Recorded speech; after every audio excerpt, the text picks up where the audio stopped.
Le yoga. Quoi qu'il en coûte. Du yoga. Quoi qu'il en coûte. Le yoga. Quoi qu'il en coûte. Du yoga. Elle a choisi le yoga. Quoi qu'il en coûte. Yoga. Si tous les gens le pratiquaient, je trouve qu'ils seraient mieux dans leur peau. Namasté à toutes et à tous. Le yoga, quoi qu'il en coûte, un podcast positif et bienveillant proposé par Yoff.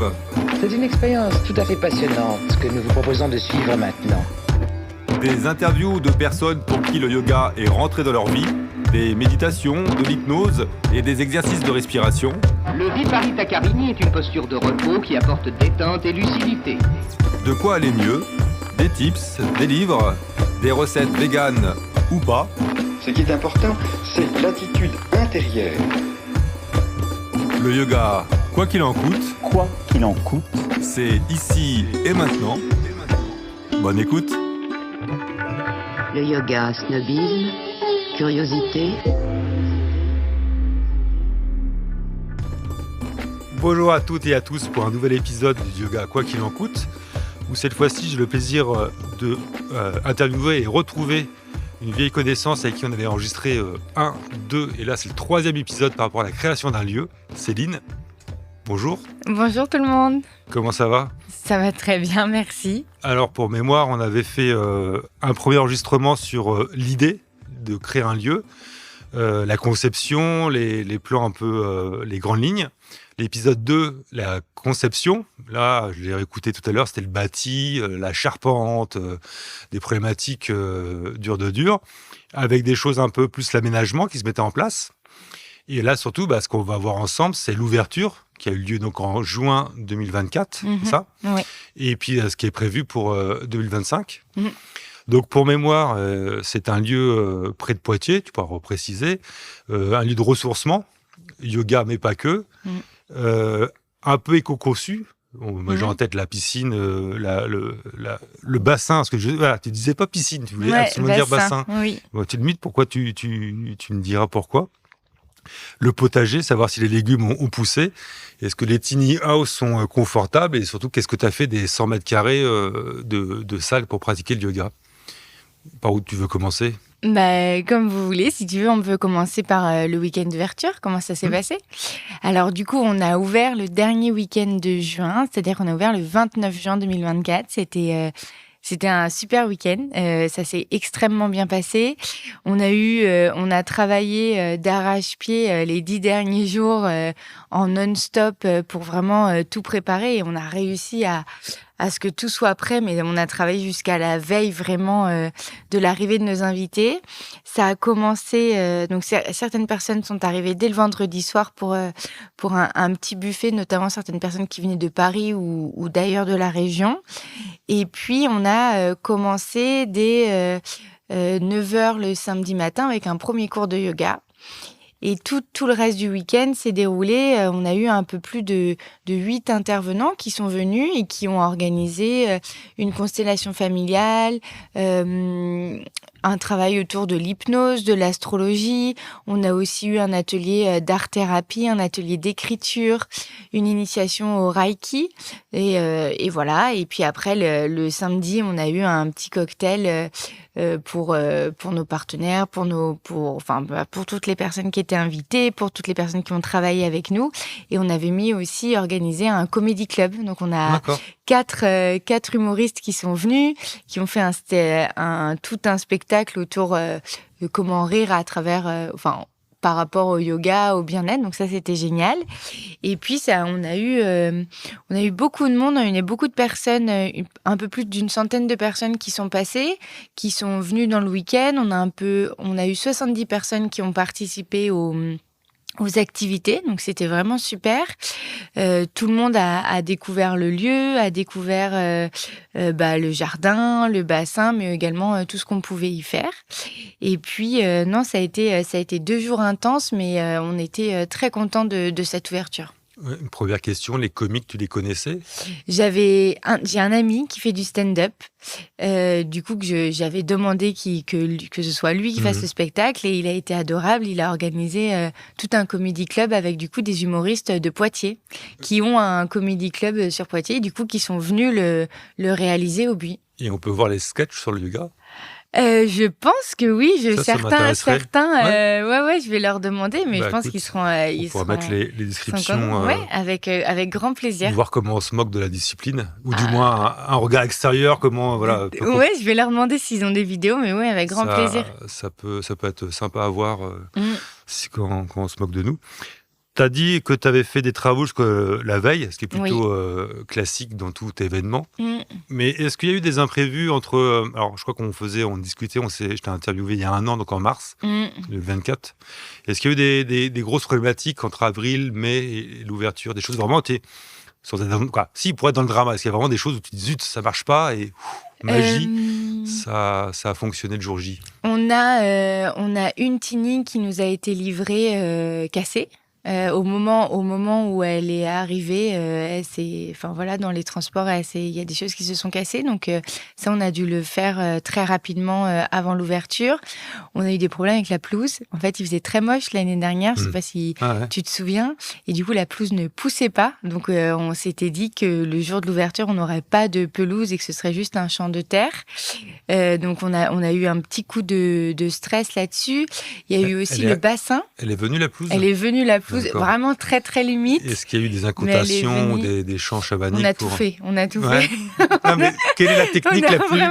On a prié, on s'est dit que l'univers devait vraiment être avec nous parce que vraiment il ne s'arrêtait pas de pleuvoir. Ouais. Et pareil pour le bassin, on ne pouvait pas finaliser. En fait, on a créé ce bassin naturel, mais du coup il y avait aussi, pour que le bassin naturel fonctionne, il y avait aussi des plantes et des minéraux qu'il fallait mettre, qu'il fallait installer, mais il fallait 4 jours d'affilée de beau temps, sans pluie. Et en fait, on n'a pas réussi à l'avoir avant vraiment le dernier moment. Donc pareil, ça, on a aussi tout fait, on a prié, on a tout fait pour que ça fonctionne. Mais on a eu des petits coups de stress sur toutes ces beaucoup à cause du temps, en fait. Ça a été beaucoup le temps et la météo. Et même au niveau de l'ouverture, c'est-à-dire qu'il devait pleuvoir tout le week-end d'ouverture. Et là, on s'était dit que ce serait horrible pour nous parce que en fait, l'idée c'était que tout le monde profite du jardin et surtout vu que c'était ouvert et qu'on n'avait pas restreint le nombre d'invités, eh bien, on s'était dit que personne ne rentrerait. Enfin, s'il devait pleuvoir, tout le monde ne rentrerait pas. Et on a eu une chance incroyable. Il a fait beau tout le week-end, vraiment beau tout le week-end. Il a commencé à pleuvoir que le samedi à 18h, mais c'était le moment du cocktail. Et du coup, là, c'était que sur invitation. Donc, on a eu la chance de pouvoir le faire en intérieur et que tout se passe bien. Mais globalement, il n'y a pas eu un élément qui aurait pu décaler la date. Non, on a eu on a eu beaucoup de chance. Et après, on a bossé avec des équipes qui étaient incroyables. Tous nos partenaires, ils ont été super et nos amis, ils ont été super. Notre famille a été super pour venir nous accompagner et nous aider. Donc, on a vraiment réussi à tenir la date. Après, comme on dit souvent, et papa et Patrice le disent souvent, si on voulait vraiment être bien, il aurait fallu décaler de 10 jours. Là, on a réussi à tenir la date, mais on a été dans le speed et beaucoup dans le stress, quoi. Et est-ce qu'il y a quelque chose que tu referais différemment dans les 6 mois ou l'année avant par rapport à ce projet Parce qu'il y a quand même, ce qu'on avait compris, c'est qu'il y avait une méthode. Vous n'étiez pas parti. Voilà, il y avait un papa constructeur, il y avait des plans, il y avait une idée, il y avait. Sincèrement, sur la partie travaux. Je ne crois pas qu'on pourrait faire les choses différemment. Vraiment, tout s'est bien passé. Je pense que c'est plus nous ce qu'on a appris. Je pense que on a appris que nous, on imaginait quelque chose. Comme on était beaucoup dans le projet, c'était facile pour nous d'imaginer que le lieu, il pouvait prendre vie très vite après le mois de juin. Et en fait, ça n'a pas été le cas. Même si on communiquait sur les réseaux sociaux, qu'on montrait les travaux et l'évolution, en fait, on se rend compte que avant que les personnes comprenne que ce lieu existe et ce qu'on peut en faire, eh bien, il doit vivre plusieurs semaines, plusieurs mois. Et ce qu'on avait imaginé que tout de suite les choses prendraient grâce notamment au week-end d'ouverture ou avec la communication qu'on avait pu faire en amont, ça, on s'est rendu compte que c'était un peu utopique. Qu'il faut du temps pour qu'un lieu s'inscrive dans le quotidien ou dans l'esprit. Et même de manière générale, parce que c'est marrant que tu en parles, parce qu'on a discuté très rapidement mardi dernier avant le cours de yoga que tu proposais sur, par rapport à la marque, puis avec une autre personne, c'est que on a toujours en tête les grands succès, ça a marché du jour au lendemain, mais non, alors, oui, ça peut arriver, mais ça s'appelle des feux de paille, et c'est jamais bon, parce que c'est-à-dire que tu n'es pas stabilisé, mais les choses, c'est un message à faire passer, les choses prennent beaucoup de temps. Et la règle, c'est que si tu penses que ça prenne 2 heures, non, ça va prendre 4 heures, il faut presque doubler. Donc, un lieu, forcément, tu as beau faire la publicité, la communauté, il y a toujours un décalage, quoi. Ouais. Et puis, il faut aussi des early adopters qui vont être un peu prescripteurs. Je peux recommander un bouquin qui s'appelle Le point de basculement, qui est l'étude des pandémies, qui sont des vraies pandémies médicales, mais aussi des modes. Qu'est-ce qui fait que quelque chose devient la mode ? Et c'est très complexe, c'est simple et complexe à la fois. C'est qu'il y a des personnes qui doivent être précurseurs, des personnes qui, elles, vont porter le message, ce qui est un peu différent. Il y a celui qui va porter, par exemple, une paire de chaussures, puis c'est celui qui va la repérer, qui va en parler à d'autres. Voilà. Donc c'est vrai que le temps est long et c'est une construction à plusieurs étages. Ouais, c'est exactement ça. Et nous, on a sous-estimé aussi la fatigue qu'on a pu avoir après. C'est-à-dire qu'une fois que l'ouverture est passée, on a eu vraiment un gros moment de waouh. Un coup de mou. Ah ouais, un énorme coup de mou. Parce que l'excitation, le stress, on a eu 2 mois où on était épuisés, enfin vraiment fatigués. Et où après, du coup, il a fallu rebondir et se redire, OK, maintenant, on a passé ce cap. On a certains outils qui ont été mis en place ces derniers mois. Il s'est passé ci, il s'est passé ça. Waouh, maintenant on est vraiment dedans. Qu'est-ce qui se passe ? Comment les gens réagissent ? C'est aussi là où c'était très intense et c'est marrant. Pareil, je pense que, en tout cas moi, je l'avais pas anticipé. Je crois pas que Papa et Patrice l'avaient anticipé aussi, mais c'est après tu montres ton projet au monde. Ton bébé un peu au monde, et du coup, c'est comment les gens le perçoivent. Et les retours, parfois, tu peux être surpris ou tu peux dire je m'attendais pas à ça. Comme quoi ? T'as un exemple ? Par exemple, sur le prix. Beaucoup disaient toujours c'est trop cher. C'est trop cher, c'est trop cher. Sauf que, du coup, on a dû trouver aussi ce que ça voulait dire trop cher. Ouais, avec quoi on nous comparait. C'est une notion vague. Exactement, mais du coup, c'était aussi avec quoi on nous comparait. Est-ce qu'on nous comparait, entre guillemets, à une salle des fêtes ? Est-ce qu'on nous comparait à un château ? Est-ce qu'on nous comparait... Et tu vois, il y avait ce côté où on avait fait notre étude de marché. On avait comparé les choses et on avait mis un prix qui nous semblait adapté. Mais après, il y a l'étude de marché que tu fais de façon, je vais quasiment dire scolaire, et le retour que tu as des personnes qui viennent visiter, des personnes qui viennent voir, qui viennent ressentir. Et il y a tout l'affect que tu mets. Du coup, c'est intéressant aussi de te heurter à ça. La différence de prix, c'est vraiment subjectif. C'est hyper subjectif. Au-delà du revenu des gens, c'est parce que des fois, pareil, il y a des gens, c'est cher, mais ça serait quoi pour toi le prix ? Et des gens, c'est pas des prix raisonnables, quoi. C'est vrai que ça fait partie du sujet. Et c'est comme tout projet, parce que et là je fais un clin d'œil à Nico qui va la gestion qui va. On a fait pas mal de musique ensemble, mais c'est quand tu mets une musique sur internet où elle t'échappe, c'est plus à toi. Et il y a pas de bon moment pour voilà. Tu fais ta prod, tu fais le mix, et après limite faut fermer un peu ses oreilles et puis t'as fait ce que t'avais à faire, donc. Les gens ne seront pas forcément contents. Il y a des gens qui sont un peu négatifs, des haters vraiment mauvaises vibes qui sont venus. T'avais qu'une envie, c'est de leur dire écoute, la porte c'est là-bas, tu gâches un peu le week-end. Écoute, non, nous on a eu de la chance, on n'a pas eu ça. Ouais. Ou en tout cas, on les a pas vus. Non, mais tu peux un peu un fouille merde ou un gars qui pourquoi pas ci, pourquoi pas ça. Non, il y a des spécialistes pour ça. On a eu beaucoup de chance pour l'instant. Je touche du bois, on n'a pas eu ça. On a eu que des personnes qui ont ressenti le lieu tel qu'on l'a ressenti. Et tel qu'on l'a imaginé, on n'a pas encore eu de personnes qui n'ont pas totalement adhéré.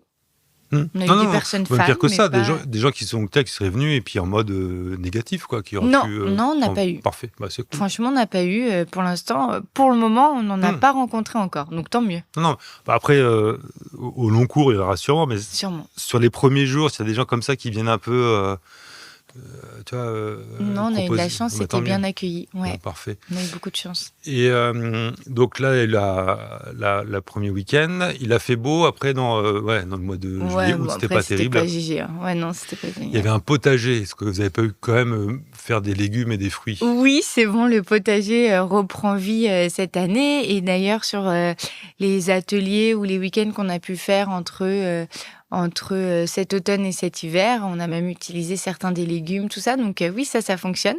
On va voir maintenant sur cet été comment tout ça va vivre et tout. Mais oui, en tout cas, il refonctionne. On s'en occupe un petit peu plus parce que maintenant, tout s'est stabilisé et tout sur le reste du domaine. Donc, il y a juste, et c'est beaucoup, mais il y a l'entretien extérieur classique. Avec un potager, c'est de l'entretien. Ah bah oui, un potager, c'est l'entretien. Et par rapport justement à l'entretien, la gestion, sur le dernier épisode, tu disais que au début, tu allais commencer, peut-être prendre quelqu'un. Comment ça se passe, la gestion? En fait, il y avait cette idée, moi, mon rêve autour de ça, c'était d'avoir que ça devienne quasiment une entreprise d'insertion où on pouvait du coup proposer à des personnes en insertion de gérer l'intérieur et l'extérieur. Aujourd'hui, on le fait nous. Pour plein d'aspects, notamment pour des raisons aussi de temps, de finances. Mais on fait aussi appel à une entreprise qui, eux, intègre des personnes en insertion, notamment sur la partie extérieure. Donc, c'est quelqu'un qui aide aussi beaucoup, qui nous aide beaucoup sur la partie extérieure et parfois sur l'intérieur de temps en temps. Donc ça, on arrive plus ou moins à l'intégrer. Mais aujourd'hui, on s'est dit si on a envie de continuer dans cette voie-là, il nous faut faut qu'on ait les reins un petit peu plus solides. Et du coup, on s'est dit que ce serait plutôt dans 2 ans. Ok. Et là, actuellement, pareil, on avait discuté des allers-retours. Ouais. C'est quoi le rythme aujourd'hui? Eh Parce que bien, tu es prof à Paris, je le sais. Ouais, toujours prof à Paris. Aujourd'hui, les Prof de allers-retours. yoga, voilà. Oui, voilà, prof de yoga sur Paris. Aujourd'hui, les allers-retours, ils sont réguliers. Ils vont l'être de plus en plus parce qu'on est super heureux. On a un partenariat avec l'IME de notre village où, en fait, eux nous accompagnent notamment sur l'entretien, sur la blanchisserie. Et nous, notamment moi, je vais donner des cours de yoga aux jeunes. C'est quoi l'IME? C'est un institut médical éducatif. D'accord. Donc, c'est des jeunes qui sont dans cet institut voilà, et qui reçoivent une éducation, un enseignement adapté. Et du coup, on va travailler une fois par mois, tous les mercredis, pendant 1 heure, autour de la mobilité, du corps, de la respiration, de la méditation. Donc là, on est super contents. Donc, de plus en plus, il va y avoir des allers-retours. Et pour l'instant, c'est OK en termes de gestion. Et il y a des outils, parce que moi, c'est mon côté technophile. Comment tu gères par exemple, le planning, les agendas, ou c'est on gère, on a Asana, on a Trello, on a Google, on a toutes ces... Il y a le site qu'on mettra en description, mais on peut réserver directement sur le site? Tu peux réserver directement tous les week-ends ou les ateliers ou les journées bien-être. Tu peux les réserver directement sur le site pour tout ce qui est privatisation, location, que ce soit pour des événements privés, réception privée ou pour des professeurs qui souhaitent organiser leur séjour. Ça passe directement par mail et par nous parce que... Oui, c'est normal ça. Voilà, c'est très spécifique. Mais du coup, tu peux réserver sur le site les week-ends qui sont proposés et les ateliers qui sont proposés. Quelqu'un qui repère un atelier, il peut le prendre directement sur le site? Exactement, D'accord. il peut payer directement sur le site. Ok, c'est parfait. Et justement, alors on a commencé 2025, on est au mois de mars. Qu'est-ce qui se passe cette année au Buis? Alors, ce qui s'est passé, on a lancé la programmation 2025 avec une retraite de yoga et intention. Donc, elle était complète. Ça s'est, je pense, très bien passé. Enfin, en tout cas, c'était très chouette. Après, on a eu d'autres ateliers autour de la femme, du yoga, ce type de choses. Et puis, on va avoir des ateliers en mai. Pareil, beaucoup autour du yoga. On a plusieurs retraites. On a aussi des ateliers d'une demi-journée, yoga et brunch. C'est toi qui organises les retraites ou c'est des professeurs Les deux. Les deux, ok. Ouais, il y a moi qui organise notamment des ateliers tous les mois. C'est 2 heures autour du yoga vinyasa et du yoga nidra, de la relaxation. Et puis là, le 23 mars, c'est moi qui organise un atelier yoga et brunch. Donc c'est toujours 2 heures, mais après on partage un petit brunch tous ensemble dans le parc. J'ai l'impression que c'est une tendance yoga brunch et yoga apéro. Ah bah ouais. Et je sais pas si, alors c'est moi qui ai l'œil mais dernièrement j'ai vu ça, c'était des termes qu'on retrouvait plus, mais ce qui est bien, hein, ça permet justement de pas se limiter au cours où tout le monde part chacun dans son coin, Bah et oui. d'échanger, parce que des fois un peu dans le studio c'est froid, ça. Bah oui, puis ça permet d'échanger autour de la pratique. Là, ce qu'on voit, c'est que on commence à voir aussi des personnes qui viennent tous les mois sur les ateliers. Donc, je trouve ça super de créer une communauté autour du yoga avec les buis et aussi que les personnes qui viennent profiter de la pratique de yoga profitent aussi du lieu, du bassin, bon, là, le moment, c'est peut-être un petit peu froid, le bassin, mais en tout cas, si on le fait tout au long de l'année, ça permet aussi de profiter du lieu dans sa globalité. Il y a une grosse tendance aussi sur l'eau froide. C'est parfait comme cet hiver, là, il n'y a que ça, les bains d'eau froide, il y a une méthodologie, une méthode, donc tu peux aussi proposer ça, mine de rien, avec...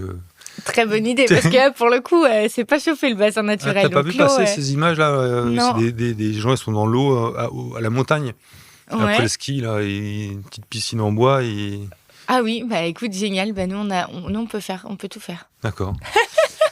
Et donc, et ton programme, il est jusqu'à quand? Juillet, août, septembre? Alors, on a déjà un programme jusqu'à octobre.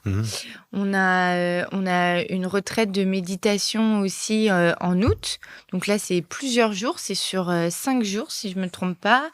Et puis, on a aussi en octobre un week-end autour du développement personnel avec une personne qui travaille en tant que profiler, donc qui va travailler sur tout ce qui est personnalité, gestion des émotions, coaching. Et on va mélanger aussi un petit peu de yoga, un petit peu de méditation. Donc on a plusieurs week-ends, plusieurs thématiques. Donc c'est pas que autour du yoga, c'est vrai le yoga rassemble beaucoup, donc on en profite. Mais oui, il y a ressourcement, il y a repos et il y a aussi développement personnel. Ok. Ça fait quoi entre l'idée dans le train, je me souviens, ça c'était le premier épisode, et aujourd'hui ça fait 2 ans, 1 an et demi, 2 ans. 1 an et demi, un peu plus d'1 an et demi. Alors Paris réussi, j'ai envie de dire. Et qu'est-ce que tu pourrais dire aux gens qui auraient envie de se lancer ou qui ont ce genre de projet en tête, quoi, les conseils, les tips à passer à l'action? Yes, passer à l'action, préparer son action avant de le passer, parce que même quand on est préparé, on va pas se mentir, il y a quand même des hauts et des bas et des aléas, et il faut... moi, j'aime bien dire qu'on est quand même des balles rebondissantes, c'est-à-dire que il y a toujours quand même quelque chose. Toutes les semaines, il y a un nouveau sujet, un sujet qui tombe. Une emmerde. Ouais, voilà, une emmerde, quelque chose qui marche pas dans une tiny, enfin bref, il y a toujours en fait quelque chose à penser. Donc je pense qu'il faut se préparer pour anticiper au mieux. Il faut se sentir prêt physiquement et mentalement. Je pense que c'est bien d'être accompagné. S'il n'y a pas d'associés, nous on est plusieurs et on a beaucoup de chance, on est 3, mais s'il n'y a pas d'associés, je pense qu'il faut être accompagné par des programmes d'accompagnement pour entrepreneurs, pour tout ça. Il faut être prêt. Et puis ce que je pourrais dire, c'est marrant parce que tu vois, c'est un moment que je vis en ce moment, et donc je suis en plein apprentissage de ce moment-là, c'est de revenir toujours à sa mission, à la mission de pourquoi on a fait ça. Le why. Ouais. Et ça, tu vois, c'est hyper important parce que là, dernièrement, entre le fait que ça fasse 1 an et demi, la fatigue accumulée, le fait qu'il faut lancer et qu'il y a quand même... ça coûte de l'argent de créer un lieu, donc il y a quand même des choses à rentabiliser. Tu peux pas juste le laisser vide. À un moment, tu travailles et puis tu dis « Attends, mais en fait... ok, on reprend un peu de hauteur. Pourquoi on a fait ça? » Tu t'en parles, tu y penses ce moment, pourquoi? Tu as l'impression que tu pars sur une mauvaise piste? Tu as besoin de te recentrer? C'est quoi On part pas sur une mauvaise piste parce que nous aujourd'hui, il n'y a pas que le bien-être, il y a aussi des mariages, des réunions de famille. Il y a même des personnes qui font des réunions de famille chez nous et qui nous demandent de faire du yoga. Donc, c'est cool, ça. on arrive vraiment à trouver, je pense, ce qu'on voulait, c'est-à-dire proposer un lieu où les personnes se retrouvent, peuvent se connecter avec elles-mêmes, avec les autres et se ressourcer. Et ce qu'on voit aussi, c'est que même quand les personnes viennent pour des réunions familiales, pour des baptêmes, des fiançailles ou des mariages, elles ressentent ce moment. L'énergie. Et elles prennent aussi le temps avant ou après de rester, de se reposer, de dormir sur place pour vraiment aussi profiter de tout ça. S'approprier le lieu, quoi. Oui, exactement. Et ça, on sait qu'on répond à la mission qu'on s'était donnée. Ok. Et pourquoi c'est important? C'est parce que là, dernièrement, on a eu quelques week-ends qui se sont déprogrammés parce que les intervenants et nous, on n'a pas réussi à ramener, à trouver toutes les personnes pour que le week-end soit maintenu. Et on s'est posé la question, est-ce qu'on doit continuer? Comment ça se fait que ça marche pas? Pourquoi on s'est lancé là-dedans? Est-ce qu'on ne doit pas juste basculer sur de la location pure et dure? Et après, ça a été important, et ça l'est toujours parce que c'est un moment qu'on vit encore, de se dire, attends, pourquoi on s'est lancé dans ce projet? C'était quoi l'idée de base dans ce train? Retrouver l'excitation un peu du... Et se dire, par rapport à ce prisme-là, qu'est-ce qu'on fait, qu'est-ce qu'on continue et quelles sont les actions qu'on peut mener pour que ça continue. Et ça, je pense que c'est vraiment hyper, hyper important de revenir sur son projet et de le préparer assez bien pour que le pourquoi on fait ce projet, il soit imprégné, quoi. C'est aussi simple que ça, mais je pense que ça vaut le coup de l'écrire et de le relire tous les 2-3 mois, tous les 6 mois. Ça peut paraître soit une évidence, soit un peu idiot, mais définir pour qui... Alors, moi, j'ai un autre exemple en tête, mais c'est qui en face, le persona, et ça vaut le coup de revenir. C'est vrai que quand on est parti dans un rythme, reprendre la hauteur, se poser les bonnes questions, c'est un bon conseil, effectivement. Et ça, c'est le meilleur conseil que je peux donner parce que là, moi, je me sentais un peu éloignée de mon pourquoi. Et c'est cette semaine, j'ai pris des gommettes, des feutres, et je me suis remis sur une page mission, valeur. Et ça, maintenant, ça me fait du bien. Et je me dis, OK, maintenant, les 6 prochains mois, je vais reprendre tout ce qu'on a fait. Est-ce que ça correspond? Et où j'ai envie d'aller un petit peu plus loin. Et ça permet d'être focus. Oui. Et quand il y a un point d'intention, on arrive à aller plus loin, quoi. Et ça permet aussi d'accepter les petits aléas qui font pas plaisir. On se dit, bon, allez, c'est pas grave, la mission, elle est quand même là. Peu importe le chemin, on peut en trouver d'autres. Si tu passes pas par la porte, tu passes par la fenêtre. Si ça prend un peu plus de temps, c'est OK, mais la mission, elle est là. Et ça, je pense que c'est vraiment, vraiment important. Autant... On le savait quand on était vraiment dans cette partie préparation, notamment travaux, parce qu'on imaginait plein de choses, mais entre ce qu'on imaginait, la réalité et comment ça s'est passé, eh bien, il a fallu... je pense que de temps en temps, c'est bien de revenir. Ouais, j'ai emprunté les propos de Dicker, l'écrivain. Il dit, je crois que c'est lui, on n'apprend jamais du succès. On n'apprend que des défaites ou des échecs, mais finalement, le succès, on n'en apprend rien. Donc, c'est vrai que c'est pas quelque chose à viser et... Voilà, être au lien avec ses valeurs et son why, c'est le pourquoi, c'est peut-être le plus important. Et après, bien entendu, s'il y a un succès, tant mieux. Mais le sujet, c'est il n'y a pas de chemin pour le bonheur. Le bonheur, c'est le chemin, quoi. C'est que il y a des hauts, des bas, mais c'est ça aussi le principe. Et je pense un autre conseil, tu vois, qu'on a appris, c'est de pas être têtu, de pas rester sur son idée de base. Oui. Ouais, et de se dire, là, on voit que ça peut fonctionner. Est-ce qu'on y va? Pourquoi on y va? Et d'être vraiment ouvert. Nous, on s'est dit, cette première année, il faut que ce soit une année qui nous permette de comprendre comment ça fonctionne, pourquoi ça fonctionne pas.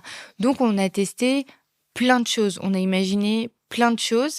Et il y a, pas 80% qui n'ont pas fonctionné, mais il y a plein de choses qui n'ont pas fonctionné. Test and learn. Ouais, complètement. Mais c'est beau de le dire comme ça. Franchement, quand tu le vis, c'est pas super facile. Parce que quand tu apprends et que tu te prends ton petit mur et que tu le fais 3 fois de suite, ton mur, Pour peu qu'il y ait un petit impact financier, ça oblige à réfléchir. Mais voilà, il faut prendre du recul, se rappeler le pourquoi et puis remettre un peu de gaz, quoi. Ouais, exactement. Écoute, est-ce que tu as quelque chose à rajouter de manière générale au-delà du lieu, sur le yoga, sur... Oula, c'est vaste tout ça. Voilà, Par rapport à ce qu'on se disait les dernières fois, toujours autant convaincue de l'apport du yoga, des bienfaits. Ah, bien sûr. Quand je vois, moi je suis même émue de voir certains élèves, certaines personnes qui redécouvrent un peu leur corps, leurs sensations, qui maintiennent le fait de venir régulièrement toutes les semaines pour faire du bien. Donc je reste... encore plus convaincue qu'avant que c'est une pratique qui fait vraiment et réellement du bien. Après, sur le lieu, je suis toujours convaincue et je le vois encore. Je sais qu'on a un beau lieu, qu'il est rempli d'une énergie qui fait du bien, qui permet le ressourcement et qui permet à toute personne qui vient de vraiment se reposer, se ressourcer. Donc, pareil... non, en vrai, c'est que des belles choses depuis un an. Allez découvrir le lieu. Il y a un site internet qu'on mettra, je crois que j'ai déjà dit. Et notre Insta aussi. Insta, t'as raison, Insta et site. Ouais. Céline, merci beaucoup. Merci à vous surtout et merci à toi. Allez, au revoir. Au revoir. Et voilà, le yoga, quoi qu'il en coûte, c'est terminé. J'espère que cet épisode vous a plu. Vous pouvez nous laisser un commentaire ou un avis sur Apple Podcast ou Google Podcast. Ça nous fera plaisir. À très bientôt.